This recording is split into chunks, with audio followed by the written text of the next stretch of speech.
ነገ ነሐሴ 14 እውነተኛ ወዳጅነት እውነተኛ ወንድማማችነት ምን ማለት እንደሆነ እስከምን ድረስ እንደሆነ ያስረዱንና ያወቅንባቸው ሁለት ድንቅ የሆኑ የቤተ ክርስቲያናችን ቅዱሳን ቅዱስ ዮሐንስና ቅዱስ ስምዖን እነማን ናቸው? ወንዶች ለምትወዱት ወንድማችሁ ወይም ደግሞ ለምትወዱት ወዳጃችሁ ይህንን ቪዲዮ ሼር አድርጉለት። ሴቶች ደግሞ ለምትወዷት እህታችሁ ወይም ደግሞ ለምትወዷት ጓደኛችሁ ወዳጃችሁ ይህንን ቪዲዮ ሼር አድርጉላት። ቅዱስ ዮሐንስና ቅዱስ ስምዖን የኢየሱስ ክርስቶስን የመስቀል በዓል ሊያከብሩ ወደ ኢየሩሳሌም ሄዱና መስቀል በዓልን አክብረው በፈረሶቻቸው ተጭነው ሲመጡ ኢያሪኮ ላይ ሲደርሱ ዮሐንስም በዮርዳኖስ በረሃ ያሉ ገዳማትን ተመለከተና ወዳጄ ሆይ በዚህ ገዳም እኮ መላእክት ከመነኮሳት ጋር አብሮ ይኖራሉ ሲባል ሰምቻለሁ አለው።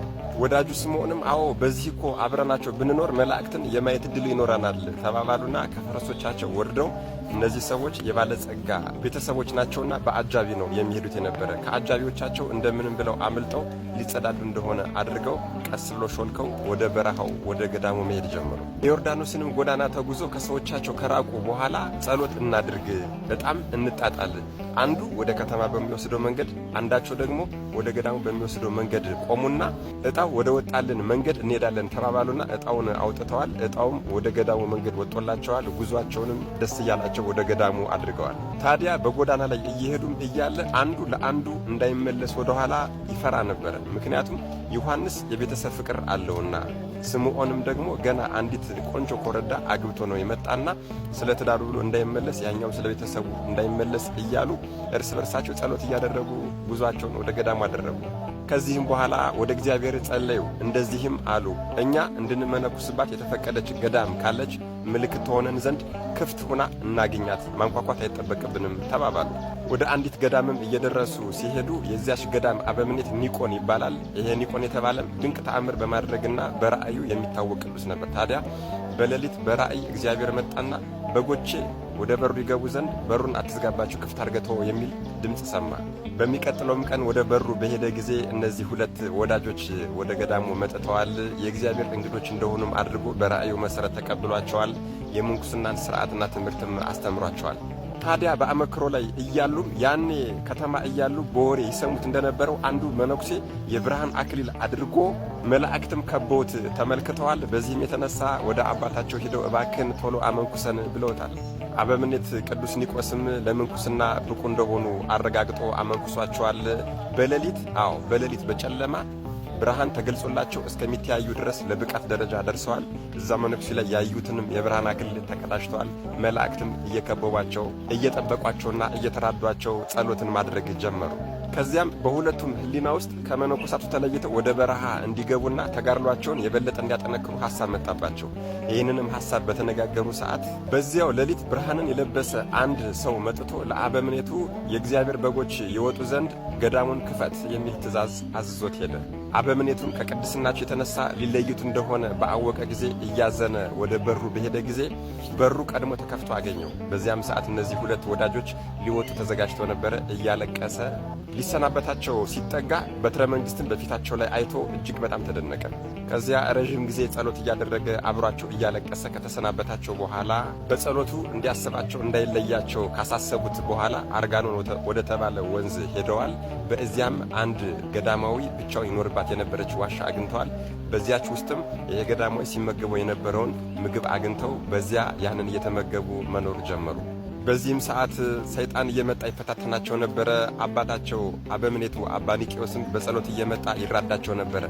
መዝሙረ ዳዊትንም አስተምሯቸው ይሄዳል። ከዚያም ደግሞ ጸሎታቸውን ጨርሰው በሚቀመጡ ሰዓት ያስተማራቸውን ትምህርት እንደገና ይደግሙለታል። እሱም በጣም ይደነቅ ነበር። በዚህ አይነት ተጋድሎ ሰይጣን ጋር እየተዋጉ የቀኑን ሐሩር የሌሊቱን ቁር ሳይፈሩ ለ29 ዓመት ጽኑ በሆነ ተጋድሎ ቆዩ። ከ29 ዓመት በኋላም ቅዱስ ስምዖን ወዳጁ ዮሐንስን እኛ በዚህ ገዳም ተቀምጠን ምን እንጠቀማለን? ራሳችንን ብቻ መጥቀሙ ምን ያደርግልናል? ወደ ዓለም እንውጣና ሌሎችንም እንጥቀም አለው። በዚህም ሰዓት ቅዱስ ዮሐንስ አይ ወዳጅ ሆይ ይሄ ነገር ሰይጣን ቀንቶብን የሰይጣን ሐሳብ እንዳይሆን ብሎታል። አይ እግዚአብሔር ወደ ዓለም ውጣና ዘብትበት ብሎኛል። ስለዚህ እና የእግዚአብሔር ፈቃድ መሆኑን እናረጋግጥ ዘንድ ጸሎት እናድርግ ተባብለው ቆመው ጸሎት አድርገዋል። በጸሎታቸውም ስምዖን ወደ ከተማ እንዲወጣ እንደታዘዘ እግዚአብሔር ገልጾላቸዋል። በዚህም መሰረት እጅግ በጣም ልብሳቸው እስኪርስ ድረስ ተላቅሰው ተለያይተዋል። ቅዱስ ስምዖንም ከወዳጁ ከወንድሙ ከቅዱስ ዮሐንስ በመለየቱ እያለቀሰና ጸሎት እያደረገ ወደ ጎዳና ወደ ከተማ ወጣ። ታዲያ በዚህም ሰዓት ጸሎት ያደርግ ነበር። አደራህን ጌታዬ ሆይ ከተማ ገብቼ የምሠራውን ሥራ በሰዎች ዘንድ ነፍሴ እስከምትለይ ድረስ ወደ አንተ እስከሚመጣ ድረስ እንዳትገልጽብኝ ይል ነበረ። ከዚያም ወደ ከተማ ገብቶ እንደ እብድ ሆነ። አዎ ራቁቱን ሆነ። ነገር ግን በበሽታ ምክንያት ያበዱ ሰዎችን ከተማይቱ ላይ እንዳለ እየዞረ ይፈውሳቸው ገባ። ሰዎች እርሱን እብድ እንደሆነ እንዲያውቁም እጅግ በጣም አስጸያፊ ነገሮችን ሁሉ ያደርግ ነበር።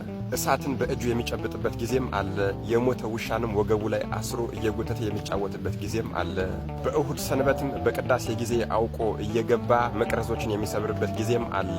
ከቅዳሴም በሚወጡ ጊዜ ደግሞ ሴቶችን እየጎተተ አብሮ ከነሱ ጋር በዝሙት እንዲተኙ እንደሚፈልግ የሚሆንበት ጊዜም አለ። በዚህም የተነሳ የእነዚያ ሴቶች ባሎቻቸው እየመጡ እየተደራጁ ጽኑ ግርፋትን ይገርፉት፣ ድብደባንም ያደርሱበት ነበር። ሰዎች እስከሚጠሉትና እስከሚጸየፉት ድረስ እጅግ በጣም ለአእምሮ የሚከብዱ ነገሮችን ሁሉ ያደርግ ነበር። እጅግ በጣም የሚገርመው ግን በዚህ ሁሉ የከተማ ተጋድሎ ወንድሙ ዮሐንስ በገዳም ሆኖ ጸሎት እያደረገ ያግዘው ነበረ። አዎ እየደረሰበት ያለውንም መከራ እያሰበ ጽኑ ለቅሶን ያለቅስለት ነበር። በጎዳናም ቢሆን በቤተ ክርስቲያንም ቢሆን በቆመ ሰዓት ጽኑ ደዌ በሽታ ያለባቸው ሰዎች በጎኑ በሚያልፉ ሰዓት እነሱ ቢጸየፉትና ቢጠሉትም እርሱ ግን እያባረረም ቢሆን አውቆ እየሄደ ልብሱን እያስነካ ሰውነቱን እያስነካም ቢሆን ይፈውሳቸው ነበር። ቀን ቀን ራሱን እንደ እብድ እያደረገ እንደዚህ ሲሆን ይውልና ሌሊት ግን እጁን ዘርግቶ ከአምላኩ ጋር ሲነጋገር ያድር ነበረ። መላእክትም ይራዱት ይጠብቁት ነበረ። እንዴት ያለ ጽናት ነው! በመጨረሻም የእረፍት ጊዜው ሲደርስ የእርሱንም የወዳጁ የዮሐንስንም የእረፍት ጊዜ በአንድ ቀን በአንድ ሰዓት እንደሆነ ቅዱስ መልአክ መጥቶ ነግሮታል።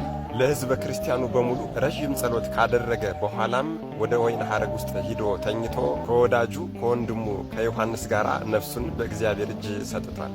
ወገኖቼ እኛስ በዚህ ዘመን ስንቶቹን ቅዱሳን እብድ እያልን ሰድበናቸው፣ አሳደናቸው፣ አባረናቸው፣ አዋርደናቸው ሲሆን የቅዱሳን አምላክ ኢየሱስ ክርስቶስ ይቅር ይበለን። መድኃኔ ዓለም ኢየሱስ ክርስቶስ ከቅዱስ ዮሐንስና ከቅዱስ ስምዖን ረድኤት፣ በረከት፣ ምልጃ፣ ቃል ኪዳን፣ ፍቅር፣ ጽናት አይለየን። አሜን። ይቆየን።